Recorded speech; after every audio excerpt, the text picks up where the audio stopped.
Let's talk about the books that I most recently added to my TBR, so my to be read pile, specifically from the library. I like to use it as much as possible and for very specific things. Either the library sells, because I do like to buy used books as much as possible, or if I want to read something popular, because again, you can't buy every new book brand new. It's fun to test new authors, new genres, or if you see a really popular book going around and you're not sure it's going to work for you, or even giving a second shot to authors that you've tried and you're not too sure how you feel. So you're definitely going to see those themes in this video, but I'm going to separate fiction and nonfiction because for some reason I am on a huge nonfiction kick, or at least I found a lot of the ones that I'm in the mood to read from the library. So because fall is here, I have been adding more and more books that are like mystery, thriller, horror. Actually, a lot of horror because I have discovered that I want to try it more. I feel like the ones that I used to read were not for me, so I thought it wasn't a genre for me, but I've been discovering more and more that I do want to try. So library it is. It's a recent edition and it is Nestling.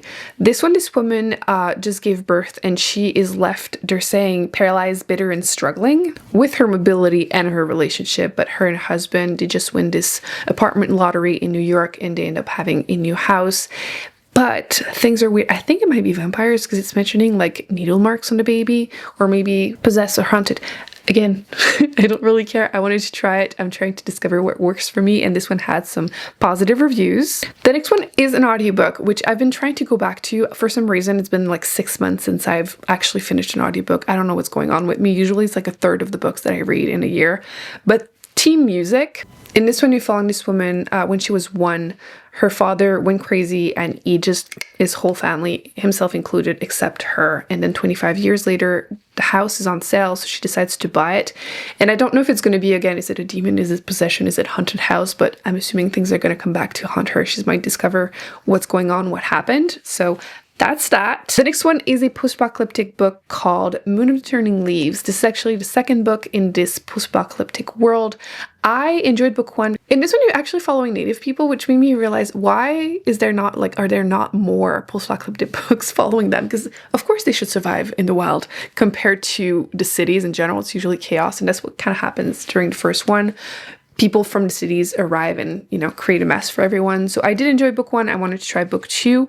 Another category of things that I wanted to try, I think it was the Booker Prize that they announced a lot of finalists or nominees. And I wanted to see if maybe I am a literary fiction girly. I did try one, which I'm trying to remember the title. I'll put it on the screen. It was like 4.5 hours. I'm supposed to have my history on there. And for some reason I can't find it. What is wrong with me? It's probably right in my face and I can't see it.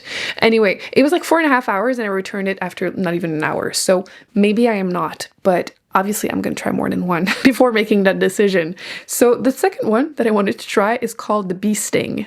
And I'm going to be honest, this one has the most vague description ever. If you have read it, please let me know if it's good or not. But it seems to be one of those situations where it's like family that you're following. It's saying that it's funny, which humor can be so hit and miss, but again, I'm going to try it. It says that it's about a family fortune and the struggle to be a good person when the world is falling apart. So I do like when books make me think, and I have been enjoying more and more literary fiction. So I'm going to try that one. Fingers crossed it works out okay.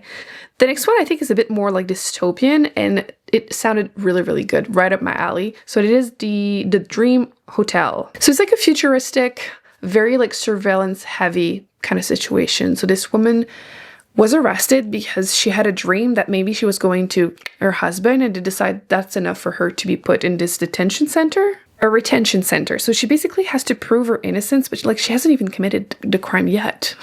Was she even going to do it? So I thought this could be interesting, maybe hit a little close to home right now. So I wanted to try that and see what the hype was about. I do have Clara and the Sun, and I'm going to be honest, I haven't tried anything yet by the author. I have seen the one movie, and I was hoping I would forget the plot enough to actually read the book, but it has yet to happen.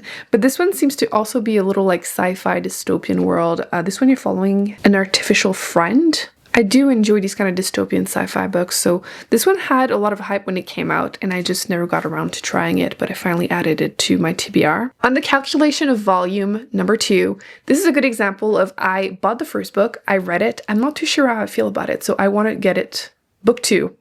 I want to get book 2 at the library so I can just decide if I want to continue the series or not. This one is a time loop, which big fan of that. but not much happened. And I think that part of the reason is that it's going to be a 7-book series, and book 1 wasn't even 200 pages. And at that point, my brain is like, why is it not a trilogy instead? So, you know, I'm going to try book 2 from the library and I'll decide what happens. But this woman, she resells kind of old, rare books with her husband, and she goes on a trip one day, and then, yeah, she keeps reliving the same day over and over again. And obviously after, I don't remember how many days that was, like 200 days, you're going to start losing it a little bit. But yeah, I didn't dislike it. It didn't feel like that much had happened. And 7 books when they're so short, like, obviously I want to support authors, but like, it needs to still be a little satisfying. I did also add the trees because I really enjoyed James. I'm gonna be honest, I didn't even look what the plot was about because it doesn't matter. I really, really enjoyed the writing of Percival Everett, and I wanted to try more by him, so we'll see if it works for me or not. And if it does, then I'll be able to start just buying whatever he writes. I'm not supposed to be buying fantasy books. Am I still doing it? Yes. But I'm trying not to too much because I'm trying to finish the series I'm currently reading. But, you know, I thought if it's from the library, it doesn't count. So I wanted to try The Incandescent. I wanted to read it because it seems like it's going to be dark academia, and the main character seems to be like older. It doesn't say any age, but she is a doctor, and she's the director of magic at this school. So I'm assuming she might be like 30s up, which would be nice. That's why I said older. But I feel like too many books, you're following like 18-year-old, 20-year-old, and I want to follow more complex characters. And I feel like the older you get, usually it can happen. So she is trying to keep the kids in that school safe. Again, dark academia vibes.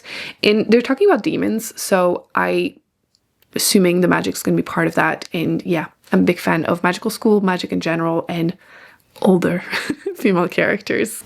The only thing is that they mention Naomi Novik Schoolomance series, which was not for me, but I did like the overall idea of the school, so maybe they're somewhat similar. They're also saying that it's sapphic, so I'm assuming there might be a subplot of romance too. I also added My Friends by Frederick Backman on my list because a few things. It's a popular book, so the waiting list, it says 15 weeks, so it's going to be a little while, but I feel kind of so-so about this author. I have read 3.5 of his books. The first one I read was A Man Called Uvar, which I did like. And then I tried Beartown and I couldn't finish it. I found it triggering, and honestly, I never find books triggering. I never feel like they affect me. I can count on one hand the amount of authors that I just can't do. So I put it down. Plus it's about hockey. I mean, it's not just that, obviously it's deeper than that, but you know. And I'm gonna get cancelled. I'm Canadian and I just talked badly about hockey. And then I read this one with a very long title, like Every Morning the Way Home Gets Longer and Longer. This one, tears in my eyes. Very, very, very, very short book. It was just a little too short to actually make me cry. I know, like, if you look at the amount of pages, they'll say like 100. It's like 15. Like, it's very, very short, but effective. And then I read Anxious People, which I thought was also so. I just wasn't emotionally invested as much as I wanted to. So that's why I'm like, at this point, I would rather get it from library. If I love it, you know, I'll look for a copy of it. But if I don't like it, I can easily return it. It's just lower pressure. So library it is. The Frozen River, historical fiction that was recommended to me a few times. And again, I don't really read historical fiction, so it's easier to just get it from library. And it is an audiobook, because again, I do want to go back to that. It's set in 1789 in Maine. They find the frozen body of this man who I think was accused of committing, specifically that he assaulted a woman. So I'm assuming there's going to be like an investigation of some sort. So I'm looking forward to trying that one. Another example of authors I want to give another shot to is King of Ashes by S.A. Cosby. I absolutely adored Razorblade Tears. Like, loved that book. And then the next one I read by him was Wasteland, Blacktop Wasteland. That one was okay. And then I tried his most recent one, and it was also okay. Like, it was a 4-star. Like, it wasn't a bad book, but nothing has compared. This is the problem. Sometimes you read the first book by the author, it's going to be your all-time favorite, and nothing is going to compare. That's kind of how I'm feeling so far about him. So I'm hoping that King of Ashes is going to change my mind. Again, so far I've seen fantastic reviews. And if I can get anything close to the first book I read by him, then again, I'll go back to buying his books. These are the main ones in terms of fiction. And now let's get to the nonfiction category, because I love nonfiction. Obviously, it takes me longer to go through a long list like this, but I feel like I made this list almost out of spite. I feel like so many conversations right now I've been hearing is people saying like, oh, it's not that deep. Wrong. Everything is always that deep. And you're going to see a lot of these topics are like maybe weirdly specific. And then, you know, the audiobook is like 10 hours long and you're like, how long can you talk about this? We'll find out. The first one is a really good example of that, and it's called Shade, the Promise of a Forgotten Natural Resource. And I saw this and it reminded me of the studies that have been coming out that, for example, if a neighborhood has a lot of trees, it can make a significant difference in terms of the temperature. Like if there's a heat wave, it's going to be like a few degrees less hot in that neighborhood compared to one that doesn't. So of course it's political, because which neighborhood has a bunch of trees? The richer ones. So that's basically what appealed to me when I first saw the title. But I think it's interesting to see it as a natural resource because, yeah, again, it makes sense. Especially with climate change becoming more and more of a thing, it's going to be a precious natural resource. So I'm going to check that one out. I'm really intrigued about it. The audiobook is 10 hours. So again, how much will I get in there? I think there's a little bit of history in here too. So we'll try that. The next one, I have been really dying to read another book by Laura Bates. This is The New Age of Sexism. She's actually the author that wrote Men Who Hate Women, which was a difficult read, but a very, very necessary one. So in this one, she's talking about how new technology is not only failing to solve our issues, it's actually making them worse in terms of sexism. So I think it's a very interesting one to also discuss. I feel like you might have heard that like AI, for example, which actually, speaking of AI, if you have any recommendations of the effects on the environment, I would love to, because I've been trying to find one, but I haven't found anything that really caught my eye. But yeah, I really like her other books and I wanted to try more. So I'm going to try this one. I do feel like it's going to feel a bit dystopian, but I appreciate that she continued to write after all the backlash she got for the other one. Speaking of weirdly specific topic that might sound crazy to talk about for 11 hours, but I'm looking forward to it. And it is called Paved Paradise, How Parking Explains the World. And it does mention that it's funny, which might help go through 11 hours about like parking. But again, I think it's a really good example of like, oh, it's not that. Yes, it is. Yes, it is. How expensive is it to like purchase a parking in a city? It's crazy. And it means more than just the parking. So it says like parking determines the design of new buildings and the fate of old ones, traffic patterns, the viability of transit, neighborhood politics, and the overall quality of public space. So yes, I'm going to try it.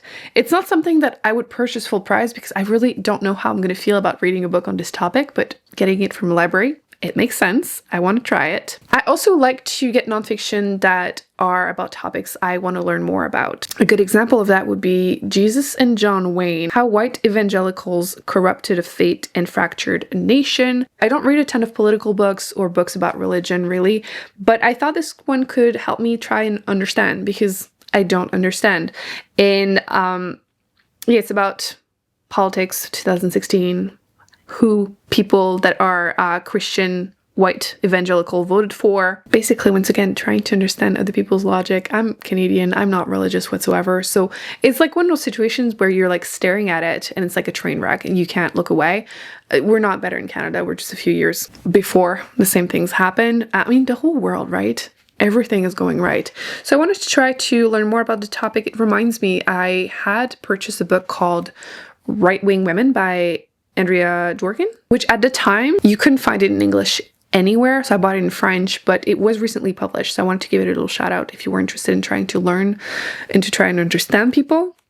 This could be a good one. I haven't read it yet, like I said, but I want to. Speaking of which, I also got White Rural Rage, The Threat to American Democracy. Again, we have Alberta in Canada, but I do think it's interesting to learn more about why rural voters are voting the way they do and just wanting to try to understand. So I'm going to try that one. Again, it's not necessarily something I would purchase brand new and, you know, I'm dying to learn about it, but I think it's interesting to get them from the library. Another one that is like weirdly specific is The Last Sweet Bite, Stories and Recipes of Culinary Heritage Lost and Found. And it's basically how war, genocides, these kind of dark events affect the food in different cultures, which I feel like it makes sense that war would affect, you'll think of music, books, the culture in general, but I never thought about how it affects food, which again, it makes sense, but you have to just think about it to realize it. So I'm going to be listening to that audiobook and I'm looking forward to it. It's 8 hours. So I'm assuming that once again, it's going to go a lot deeper than I would expect. Looking forward to that. There's also more and more and more an all-consuming history of energy, which again is not a topic that is really my thing. It's not something that I'm dying to read about, like technology in general, but it's something that I want to explore and try it from library. And again, it's very easy to do. If it's not for me, I can just easily return it. But what intrigued me is about more the history of energy consumption and how we're going to need to make a change with climate change, especially about how those companies that are saying, oh yeah, we're transitioning, where did we even start? And we're not seeing any meaningful changes in the last couple of years. So I'll try that. If it doesn't work, I'll return it. I'm going to try to go quickly because I feel like this video is going to be super long, but I do have Prisons Make Us Safer and 20 other myths about mass incarceration. I've been reading nonfiction and fiction books on the topic and I wanted to try more. There's also Evicted, Poverty and Profit in the American City. Again, I'm not American, but I feel like there's a bunch of books that sound appealing from the US, and it's not that different, to be honest. The Viral Underclass, The Human Toll When Inequality and Disease Collide, which I thought was, again, a very interesting topic, how if you are a person of color, if you are disabled, like there's so many minorities and how much more they're affected whenever there is like a disease, HIV. So interesting topic. How Fascism Works, The Politics of Us and Them, which the title is pretty self-explanatory. There's also Fearing the Black Body, The Racial Origins of Fat Phobia. How Does It Feel to Be Unwanted? Stories of Resistance and Resilience from Mexicans Living in the United States. Once again, very self-explanatory. So Feeding the Machine, The Hidden Human Labor Powering AI. So like I was saying, I'm trying to find something, but I'm also trying to find maybe more of the effects on like climate change, the world kind of thing. I feel like I haven't read that many books on climate change because it freaks me out. The only one that I really read was the Uninhabitable Earth, and it's fairly positive. So like if it makes you anxious but you still want to read about the topic, the author is weirdly optimistic. I'm not, but he is. Systemic, How Racism is Making Us Sick. Again, I've been reading books about mostly like women of color, how we're affected by healthcare or the lack of healthcare. So I thought I would continue. Basically books that were quoted or similar to the topics I've already read. They Just Need to Get a Job, 15 Myths on Homelessness. The Way We Never Were, American Families in a Nostalgia Trap. My library does not have that one. My library, for some reason, I don't know, maybe you too, on the app Libby, they added this option where you can like request a book, but not request it. Like if enough people want to be notified when it arrives, you're going to get it. I think that's enough. I'm going to have enough books to put on the screen when I edit. So I hope you enjoyed this video. Maybe you found some books to add to your own TBR. Let me know if there are any of these that you've tried or that you want me to review ASAP, and I'll try my best. And yeah, thumbs up, subscribe. I'll put more videos on the screen that I recommend you check out, and I will see you then. Bye.